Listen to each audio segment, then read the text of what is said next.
Hi, in this video I'm going to go over game 4 from Prep Test 52. So a bread truck makes exactly one bread delivery to each of 6 restaurants in succession. The restaurants are F, G, H, K, L, and M, though the deliveries are not necessarily made in that order. Okay, so we're going to have to order them. If we look at question 18, we can see that this is an ordering game. This is an ordering game where we also have a conditional rule. Okay, so rule 3 is conditional. So if you've been working on conditional rules in grouping games where we have an in-group and an out-group, this is an example of a conditional rule being added to a sequencing game or an ordering game. So let's go through these ordering rules. G is earlier than K, but later than F. Okay, and H's delivery is earlier than G's. Then we have our conditional. So if F is earlier than M, then L is earlier than H. And with conditionals, there's always a contrapositive. Sometimes it might be tricky to understand the contrapositive in different contexts, but there's always an inference that we can make from a conditional statement, and we call that the contrapositive. So in this case, let's do it step by step. So step 1 is we reverse. Sometimes I say flip. Basically, we take whatever's on the right side of the arrow and put it on the left, whatever's on the left and put it on the right. Right? So we're just flipping those statements there, right, around the arrow. Our next step is to negate. So you can cross that out just to mean not, right? So if L is not before H, then F is not before M. But in this game, if L isn't before H, that means the same thing as H is before L because there are no ties, right? So they are made in succession. They can't be made simultaneously, the deliveries. Okay, and so if H is before L, then M is before F.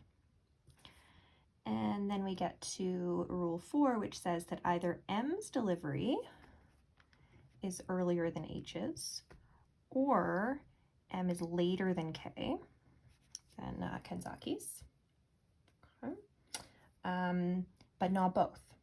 All right, so the situation that we can't have is both of these things being true, which would look like that. Not allowed to have that. So to avoid this scenario in this example, or in this option, we would have to put K also after M. And to avoid the situation, this situation in this scenario, we would have to put H also before M. So this is one of those complex OR rules where M is either before both H and K, or M is after both H and K. So sometimes you have a complex OR rule where a player has to be between 2 other players, and sometimes you have it where that player has to be either to the left of both of them or the right of both of them. Those are kind of the common formats that you have for these complex OR rules. Okay. A couple ways that you can handle this.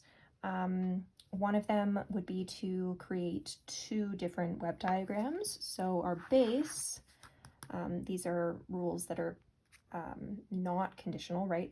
They're going to stay the same regardless of triggers and whatnot, whereas rule 3 and 4 are give options, right, depending on conditions being met and which of these 2 scenarios we're going to go with. So